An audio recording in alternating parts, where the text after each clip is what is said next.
আগ্রাবাদ মহিলা কলেজের 2019-2020 শিক্ষাবর্ষের দ্বাদশ শ্রেণীর ছাত্রবৃন্দ, আসসালামু আলাইকুম। আমি তোমাদের রুমা ম্যাডাম বলছি। আসো তোমাদের আমরা তো এখন তোমাদের ফার্স্ট পেপারের পরীক্ষা আবার নিব, তো আসো আমরা ফার্স্ট পেপারে আলোচনা করব বা অঙ্ক রিভিশন করব। যদিও তোমরা হয়তো ফার্স্ট পেপার করেছো, তোমরা কলেজে আমরা ক্লাস নিয়েছি, অনেক ফার্স্ট পেপার সিলেবাসও শেষ করেছি। তারপরে আবার হয়তো তোমাদের একটা ডেট আসবে ফার্স্ট পেপারের মূল্যায়ন পরীক্ষার উপর, ওইখানেও তোমাদেরকে পাস করতে হবে। তাহলে আসো আজকে আমরা ফার্স্ট পেপারের ব্যাংক সম্বন্ধে একটা অঙ্ক করাবো। গত সপ্তাহে আমরা একটা করেছি, আজকে একটা করব, আরও দুই একটা ক্লাস নিয়ে শেষ করে দেব। তা আসো আজকে আমরা যে এই অঙ্কটা করব, তোমার কাছে নিশ্চয় বোর্ডের কোশ্চেনগুলো আছে। তা আজকে আমরা করব যে অঙ্কটা সম্মিলিত বোর্ড 2018-র খ সেট। সম্মিলিত বোর্ড 2018-র খ সেটের 6 নম্বর অঙ্কটা। প্রশ্নটা দেখো কি বলা আছে, দেখো 2017 সালের 31শে মার্চ তারিখে সমীহ রহমানের তথ্যাবলী পড়ো এবং নিম্নোক্ত প্রশ্নগুলির উত্তর দাও। 1 নম্বর বলা আজকে দেখো, পাস বই অনুযায়ী ব্যাংক জমার উদ্বৃত্ত 44,400 টাকা। তাহলে পাস বই এটা কিন্তু আমাদের বই না, নগদান বই আমাদের বই, পাস বই হচ্ছে কার বই? ব্যাংকের বই। 2 নম্বর বলা আছে 3,000 টাকার একটি প্রাপ্য বিল 2,400 টাকা ব্যাংকে বাটা করা হয়। মেয়াদ শেষ হওয়ায় বিলটি প্রত্যাখ্যাত হয়েছিল, যার জন্য নগদান বইতে কোনো দাখিলাই দেওয়া হয়নি। 3 নম্বর বলা আছে সমীয় রহমান ব্যক্তিগত প্রয়োজনে ব্যাংক হতে 3,000 টাকা উত্তোলন করেছে, কিন্তু তার নগদানভুক্ত হয়নি। 4 বলা আছে চেক কাটা হয়েছে কিন্তু ভাঙানো হয় নাই, 11,400 টাকা। 5 বলা আছে দেখো, ব্যাংক কর্তৃক 6,600 টাকার একখানা বিলের বিপরীতে 6,000 টাকা আদায় হয়েছে, কিন্তু উক্ত বিলের সম্পূর্ণ মূল্য দ্বারা নগদানভুক্ত হয়েছে। 6 বলা আছে দেখো, ব্যাংক কর্তৃক মঞ্জুরিকৃত সুদ 1,000 টাকা আর ব্যাংক কর্তৃক ব্যাংক চার্জ 1,000 টাকা। 7 বলা আছে ব্যাংক একজন পাওনাদারকে 6,000 টাকা পরিশোধ করেছে, যা নগদানভুক্ত হয়নি। 8 বলা আছে ব্যাংক লভ্যাংশ আদায় করে 6,600 টাকা, যা নগদানভুক্ত হয়নি। কতে কি বলা আছে দেখো, বিল আদায় ও বাটাকরণ বাবদ মোট কত টাকা খরচ হয়েছে। খতে বলা আছে ব্যাংক সমন্বয় বিবরণী তৈরি করো, আর ঘতে বলা আছে নগদান বই অনুযায়ী ব্যাংক জমার উদ্বৃত্ত 35,000 টাকা ব্যাংক সমন্বয় বিবরণী তৈরি করো। তাহলে ঘ নাম্বার কিন্তু আমি করাবো না, ঘ নাম্বার তোমরা নিজেরাই বাসায় করবা, আমি ক এবং খ করাবো। কারণ ঘতে বলা আছে নগদান বই অনুযায়ী ব্যাংক জমা, মানে এখানে দুইটাই তোমাদের ব্যাংক সমন্বয় করতে হবে। তাহলে ঘ মানে হচ্ছে নর্মাল নিয়ম, যেটা তোমাদের আমরা ক্লাসও করেছি, নগদান বই অনুসারে ব্যাংক জমার উদ্বৃত্ত, এটা তোমরা বাসায় করবা। আমি এখন করাবো ক এবং খ। ক আসো, বিল আদায় এবং বাট্টাকরণ বাবদ মোট কত টাকা ব্যয় হয়েছে তা নির্ণয় করো। তাহলে আসো আমরা প্রথমে কতে চলে যাচ্ছি। আসো কটা আমাদের বোর্ডে করে পড়া আছে, দেখো 6 নং কোশ্চেন, ক বিল আদায় এবং বাট্টাকরণ বাবদ মোট কত টাকা ব্যয় হয়। তাই দেখো তোমাদের প্রশ্নের 3 নম্বর যেটা দেওয়া ছিল, 3,000 টাকার একখানা প্রাপ্য বিল 2,400 টাকা বাটা করা হয়। তাহলে 2 নম্বর যেটা ক্রমিক নং, 3,000 টাকার প্রাপ্য বিল 2,400 টাকা বাটা করা হয়। তাহলে কত টাকা ব্যাংক আমাকে কম দিচ্ছে? 600 টাকা কম দিচ্ছে।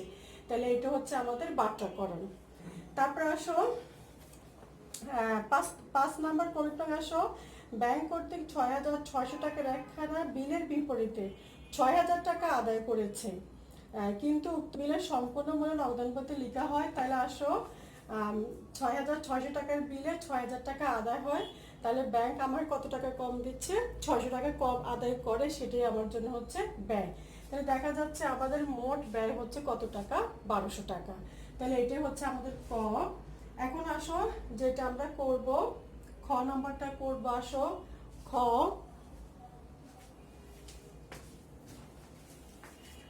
আসো আমরা খ নাম্বারে চলে যাচ্ছি, ঠিক আছে। এটা হচ্ছে তোমাদের সম্মিলিত বোর্ড 2018 খ সেট। 18 সালে দুইটা সেট ছিল, এটা হচ্ছে খ সেটের অঙ্ক।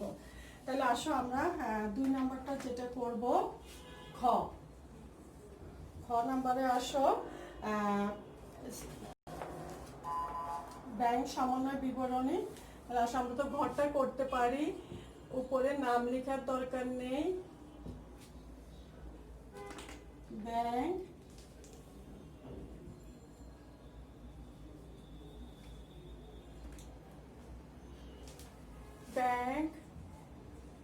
সমন্বয় বিবরণী। তাহলে আসো আমরা ঘরটা করব।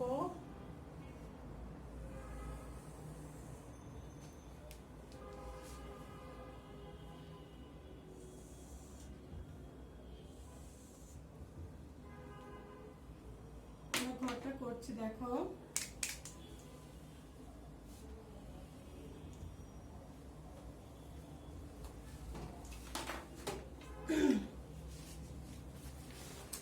আসো প্রথমে আমাদের প্রশ্নে দেওয়া ছিল পাস বই অনুযায়ী ব্যাংক জমার উদ্বৃত্ত 44,400 টাকা। এটা আমাদের প্রশ্নে দেওয়া ছিল। তাহলে আমরা লিখবো বিবরণের কলামে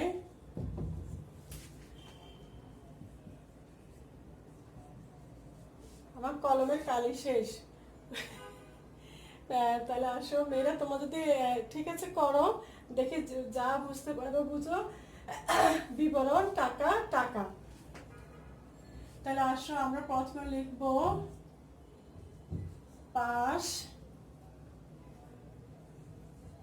বই অনুযায়ী ব্যাংক জমা।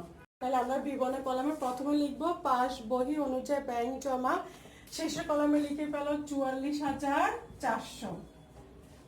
পাস বই অনুযায়ী ব্যাংক জমা 44,400। এটা তো সবাই বুঝছো। তারপর আসো আমরা জানি পাস বহির জমা মানে হচ্ছে নগদান বহির জমাতিরিক্ত, যেটা আমরা উল্টা পদ্ধতি করাতাম। হ্যাঁ, নগদান বহির জমা আর পাস বহির জমাতিরিক্ত নর্মাল নিয়ম, আর নগদান বহির জমাতিরিক্ত আর পাস বহির জমা উল্টা নিয়ম। তাহলে আমরা এটা হচ্ছে কোন বহি, পাস বহি অনুযায়ী ব্যাংক জমা। তাহলে এটা হচ্ছে কোন পদ্ধতি হবে, উল্টা পদ্ধতি হবে। তাহলে আসো প্রথমে 1 নম্বরে বলা ছিল, দেখো 3,000 টাকার একখানা প্রাপ্য বিল 2,400 টাকা বাট্টা করা হয়, মেয়াদ শেষে বিলটি প্রত্যাখ্যাত হয় যাহা নগদান বইতে লেখা হয় না। তাহলে দেখো ব্যাংক প্রত্যাখ্যাত করে, তাহলে ব্যাংক কি করে, বিয়োগ করে। তাহলে আমরা জানি এটা হচ্ছে আমাদের উল্টা পদ্ধতি। যেটা আমরা আগে যোগ করতাম সেটা করতে হবে এখন বিয়োগ, আর যেটা বিয়োগ করতাম সেটা করতে হবে যোগ। তাহলে এটা কোন দিকে আসবে মেয়েরা, যোগের দিকে আসবে। কারণ ব্যাংক প্রত্যাখ্যাত করে মানে ব্যাংক বিয়োগ করে। তাহলে আমরা আগের নিয়মে বিয়োগ করতাম, ব্যাংক যা করে আমি তা করব, আর আমি যা করি সেটাকে আমাকে উল্টে দিতে হবে। তাহলে চেক প্রত্যাখ্যাত করে মানে ব্যাংক বিয়োগ করে, ব্যাংক আমার টাকাটা আদায় করেনি। তাহলে আমরা আগের নিয়মে বিয়োগ করতাম, এখন উল্টা পদ্ধতি আমরা করতেছি। তাহলে কি করতে হবে, যোগের দিকে হবে। তাহলে আসো যোগের দিকে লিখো, যোগের দিকে লিখো প্রাপ্য বিল প্রত্যাখ্যাত, প্রাপ্য বিল প্রত্যাখ্যাত। তাহলে প্রথম কলামে লিখো বিলটা ছিল কত টাকা, 3,000 টাকা। 3,000 টাকা প্রাপ্য বিল প্রত্যাখ্যাত কত টাকা ছিল, 3,000 টাকা। তারপরে আসো 3, সমীর রহমান ব্যক্তিগত প্রয়োজনে ব্যাংক হইতে 3,000 টাকা উত্তোলন করেছে যা নগদান বইতে লেখা হয় নাই। তাহলে নগদান বইতে উত্তোলন করে মানে কি, ব্যাংকে টাকা কমে কিন্তু সে নগদান বইতে লিখে নেয় মানে সে বিয়োগ করে নাই। তাহলে এটাও আগে আমরা বিয়োগ করতাম, এখন করতে হবে কোথায়, যোগ। তাই লিখো ব্যক্তিগত প্রয়োজনে উত্তোলন, আবার যোগের দিকে লিখো ব্যক্তিগত প্রয়োজনে উত্তোলন, উত্তোলন নগদান ভুক্ত হয় নাই, ভুক্ত হয়নি। ব্যক্তিগত প্রয়োজনে উত্তোলন নগদানভুক্ত হয় নাই কত টাকা, 3,000 টাকা। ব্যক্তিগত প্রয়োজনে উত্তোলন নগদানভুক্ত হয় নাই 3,000 টাকা। এটা আগে করতাম বিয়োগ, এখন করতে হবে যোগ। তারপর আসো 4, চেক কাটা হয়েছে কিন্তু ভাঙানো হয় নাই 11,400। চেক কাটা হয় মানে আমি চেক দিচ্ছি কিন্তু ব্যাংকে এখনো উপস্থাপন করা হয় নাই, তাহলে আমি কিন্তু বিয়োগ করি, আমার ব্যাংক বিয়োগ করে নাই। তাহলে আগে আমরা কি করতাম? যোগ। এখন কি করতে হবে? বিয়োগ। তাহলে বিয়োগের দিকে লিখো চেক কাটা হয়, এটা যাবে কোথায়? বিয়োগে। তাহলে তোমরা বিয়োগের দিকে লিখো চেক কাটা হয় কিন্তু উপস্থাপন করা হয়নি, উপস্থাপন করা হয়নি। তাহলে আসো প্রথম কলামে টাকাটা লিখে রাখো 11,400। চেক কাটা হয় মানে আমি চেক দিচ্ছি কিন্তু ওরা ব্যাংকে উপস্থাপন করে নাই, ব্যাংক তার মানে কি করে নাই? বিয়োগ করে নাই। তাহলে আগে আমরা যোগ করতাম, এখন করতে হবে বিয়োগ। তারপরে আসো 5, ব্যাংক কর্তৃক 6,600 টাকা রেখারা বিলের বিপরীতে 6,000 টাকা আদায় করে কিন্তু উক্ত বিলের সম্পূর্ণ মূল্য নগদান বইতে লিখা হয়। তাহলে আমি তো 600 টাকা পাই নাই কিন্তু আমি ভুলবশত সেই 600 টাকা যোগ করি। তাহলে আগে আমরা এটা করতাম কি? আমি যোগ করি, তাহলে আমার ভুল, আগে আমরা বিয়োগ করতাম, এখন করতে হবে যোগ। তাহলে যোগের দিকে লিখো বিল প্রাপ্য বিল বাট্টা করা হয় যাহা সম্পূর্ণ নগদান বইতে লিখা হয়। তাহলে আসো যোগের দিকে লিখো প্রাপ্য বিল বাট্টা করা হয় যাহা নগদান বইতে সম্পূর্ণ মূল্য লিখা হয়। তাহলে কত টাকা? 600 টাকা। নগদান বইতে সম্পূর্ণ মূল্য লিখা হয় কত টাকা? 600 টাকা। তারপর আসো ব্যাংক কর্তৃক মঞ্জুরিকৃত সুদ 1,000 টাকা এবং ব্যাংক চার্জ 1,000 টাকা। তাহলে দেখো দুইটাই হচ্ছে আমার জন্য কি? ব্যাংক সুদ আমার জন্য আয় আর ব্যাংক চার্জ আমার জন্য ব্যয়। তাহলে আগের সুদ আমরা যোগ করতাম, এখন করতে হবে বিয়োগ, আর আগে চার্জ আমরা বিয়োগ করতাম, এখন করতে হবে যোগ। তাহলে আসো ব্যাংক চার্জটা যাবে যোগে, ঠিক আছে? তাহলে আসো যোগের দিকে লিখো ব্যাংক চার্জ ধার্য করা হয় 1,000 টাকা। আবার সুদ হচ্ছে আমার জন্য আয়, এখন সুদটা করতে হবে কি? বিয়োগ। তাহলে বিয়োগের দিকে লিখো ব্যাংক সুদ মঞ্জুর যাহা নগদানভুক্ত হয় নাই 1,000 টাকা। তাহলে দেখো সুদটা আগে করতাম যোগ, এখন করতে হবে বিয়োগ, আর চার্জ আগে করতাম বিয়োগ, এখন করতে হবে যোগ।